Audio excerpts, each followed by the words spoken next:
Disclaimer: the content provided in this podcast is for informational and entertainment purposes only. While we discuss topics related to mental health advice, life wisdom, and alike, the opinions expressed are personal views of the hosts and do not constitute professional, legal, or medical advice. We make no representations or warranties about the accuracy or completeness of the information discussed. Any action you take based on the information in this podcast is strictly at your own risk, and we are not liable for any losses or damages in connection with its use. Additionally, this podcast may contain discussions around addictions, substances, which are intended for adult audiences. We do not endorse any illegal activities. Please consult your local laws before engaging in any actions related to this content. By listening to this podcast, you agree that you are over the age of 18 or the age of majority in your jurisdiction and understand the terms of this disclaimer. Welcome to the Balancing Forces podcast, where two opposites collide in the best way possible. One brings the fire, the other keeps it chill. But together we share life's lessons, hard-earned wisdom, advice you can actually use. Whether you need a fresh perspective or just a laugh, we're here to elevate your mind. So buckle up, because things are about to get real and really funny. So, let me ask you something. Have you ever felt like you're doing all the things to manifest? Journaling, visualizing, raising your vibe? But your dream still feels like a really cute cloud that just keeps drifting out of reach? That's not your fault. You're manifesting with Jupiter, the planet of expansion, of vision, of dreaming big and feel good. And yes, Jupiter is the party. It's that high frequency energy that says, you can have more, you are meant for more. But here's the truth. Jupiter gives you the dream, but Saturn builds the damn road. Saturn is structure. Saturn is systems. Saturn is showing up even when you don't feel like it. Saturn says, you want it? Cool. Let's get to work. Real manifestation? It's a cosmic collab. Jupiter for the vision, Saturn for the follow-through. You don't just need the vibe. You need the vessel to hold it. So ask yourself, are you dreaming or building? The universe isn't just listening. It's watching what you build. Manifestation isn't just vibes, it's engineering your evolution. Inside the Alchemist Laboratory, we don't just vibe high and journal pretty affirmations. We build systems for your soul. We map transits into the body using your solar map so you know when to dream and when to design. And we help you create sustainable magic, not just spiritual highs. Chapter 40. Unhealthy people come in twos. Before I ever begin working with any couple, I have two things that I tell them. The first is before I even accept them as a client, set an appointment, or ask them for an autobiography. It is simply this. I am not in the business of fixing relationships. I'm in the business of helping two individuals become their fullest selves. Then, and only then, can they turn and look at each other in the fullest glory and decide if this is the person each wants to spend a really long time with. See, all relationship problems flow out of individual problems that predated the relationship, long before they ever even knew each other. Until those real, deeper problems are fixed, ain't no amount of relationship counseling going to put a dent in the problems between these two people. Of course, when I tell people that, they have no clue of what I'm talking about. It sounds good to them, but they have no idea what is in store for them. Usually, the person most angry or pushing for a separation or divorce is the one who claps loudest when hearing that I'll be going into each person's individual crud. For the angry and most disenchanted one is the one most convinced that the other person is the problem. Thus, it's a bit of a disappointment and eye-opener when the other shoe drops. The second thing I tell them is saved for once each of them is finally in my office. I almost never meet with a couple together in the first meeting because it's usually just a mess of finger-pointing and soul-sucking nonsense. And it's difficult to dive into each individual's life story when the other is present. It generally runs something like what I'm about to tell you, the reader, right now. I've got bad news for you. It's not just your husband's fault, not just your boyfriend's fault, not your girlfriend's fault for the men reading this book. It ain't the missus. Yes, they're a pain in the butt, but alas, so are you. But it's worse than that. And no, I'm not about to throw out to you the tired cliche, it takes two to tango. Nah, it's far worse than that. Because a person can say two to tango about a relationship and then in the very next breath state that their mate is really unhealthy and needs to get help. In other words, sure, I left the cap off the toothpaste, but he's borderline bipolar and narcissistic. It's the old, sure, I do little things, but he does big things wrong. Or my favorite, she's bipolar or some other disease. I looked it up on Wikipedia and she has all the symptoms.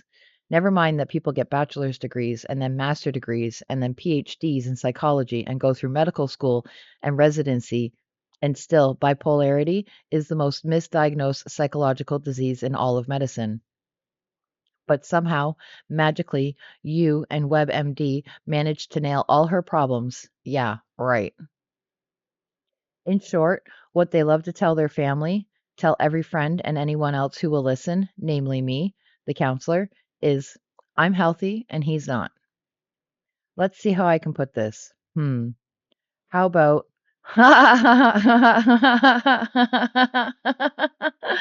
Ah, yes, that's me laughing at you.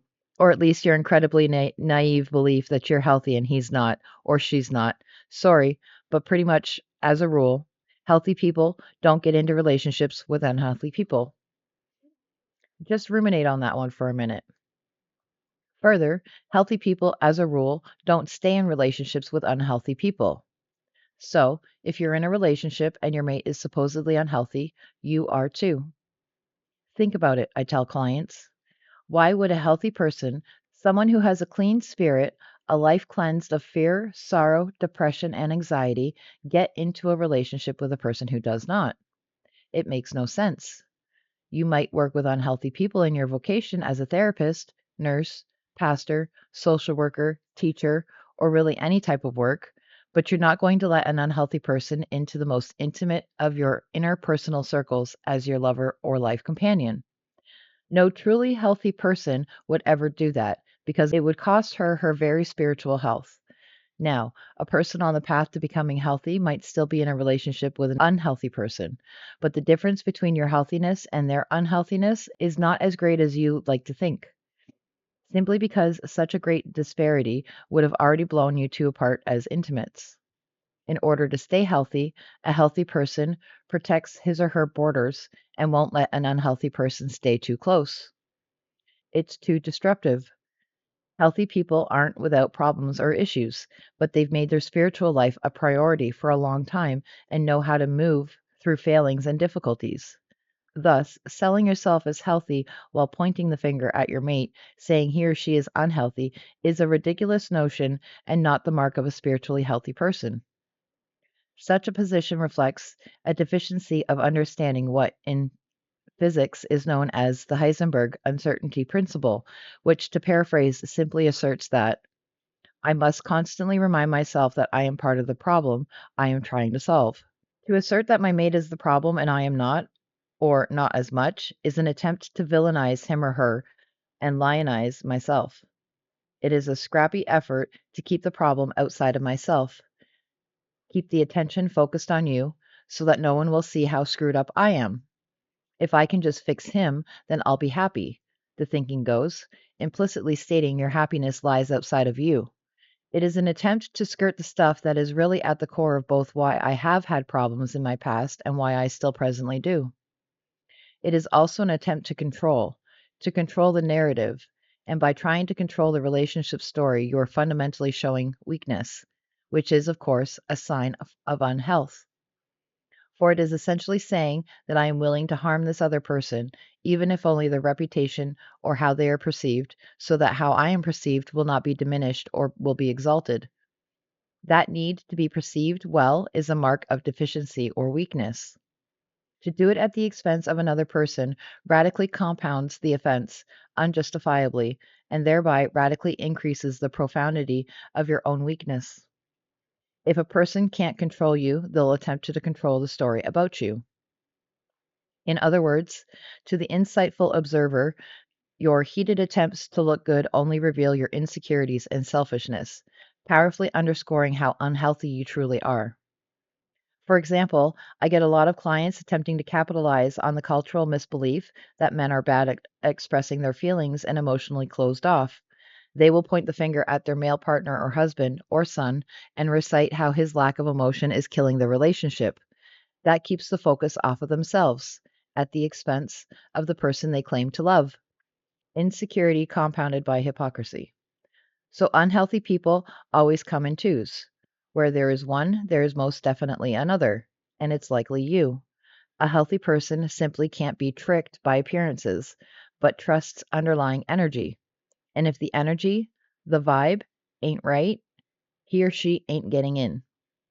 So, if you're in a relationship with someone that you believe to be unhealthy, you have some work to do because you're toting some luggage too, even if your evolution out of unhealthiness came after you got together.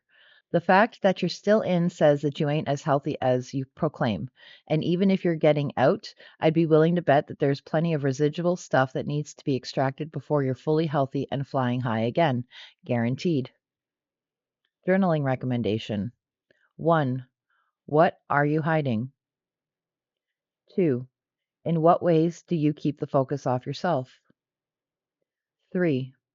Why are you demonizing your mate? What are you afraid of? What are you hiding? 4. What is the biggest accusation you use to keep your partner or spouse looking bad and you looking good? Are you a hypocrite? 5. Are you ready to start being honest? Are you ready for radical honesty? Or are you going to keep using people you claim to love? 6. Now, I'm not denying that your mate has done some stuff wrong. I'm objecting to your claiming you haven't. Even more pointedly, why have you continued to allow it?